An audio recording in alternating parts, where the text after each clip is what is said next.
Welcome to Plantar Fascia series. In this series, we talk about how we can improve the situation of plantar fascia and reduce the pain that comes from it. So, one of the components of plantar fascia that we may be able to play with is the way we walk. The way we walk, indeed, has an effect on the way that the foot touch the ground. And during the day, some of us is walking more than 20,000 steps, or just normally 10,000, or even just walking around during a day, we may end up 5,000 steps, and 5,000 times our foot is actually touching the ground. And every time, plantar fascia is involved. So the way we walk has an effect. And when we talk about plantar fascia and we look into the physics of plantar fascia, usually plantar fascia is in the area of a heel. So what it means is we need to reduce and have less pressure on the heel when we are walking. We should give the heel resting time until the body recovers itself. And that means that you need to look how we walk. Majority of society these days, urban society especially, walking with shoes, normal shoes, is heel walker. Heel walker means first the heel touch the ground and then the rest of the foot. And that's also an interesting point to look into, because plantar fascia is indeed about heel, and we are walking based on heels. So one thing that we can do when it comes to walking is to switch from the heel walking to front foot walking. What is front foot walking? Means when we are walking, for every step, we first place the front part of the foot, and then the rest of the foot smoothly goes. So instead of putting the heel, we first place the front foot. For example, first left foot, front foot, and then right foot, front foot. And then the rest of the foot comes, and then the heel continues.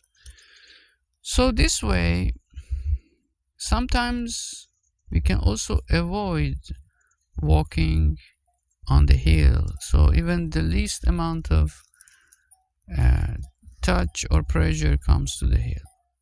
So it's important not to be so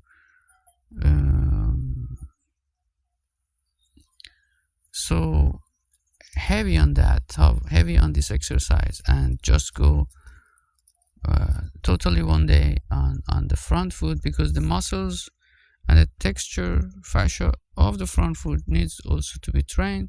So it's important now to explore the possibility that there is another way to avoid plantar fascia by switching from the heel to front foot. And then this gives the space and time to the heel to gradually heal itself. So start with exploring front foot, and gradually you will see if you feel to go front foot. Gradually you will go through this direction, and you will have more time seeing yourself on the front foot. And that's another interesting point, is that most of the professional runners and walkers and martial artists, people who are much on the foot during the day, and they have a sort of exercise, practice, knowledge from the past experiences. They all actually recommend front foot.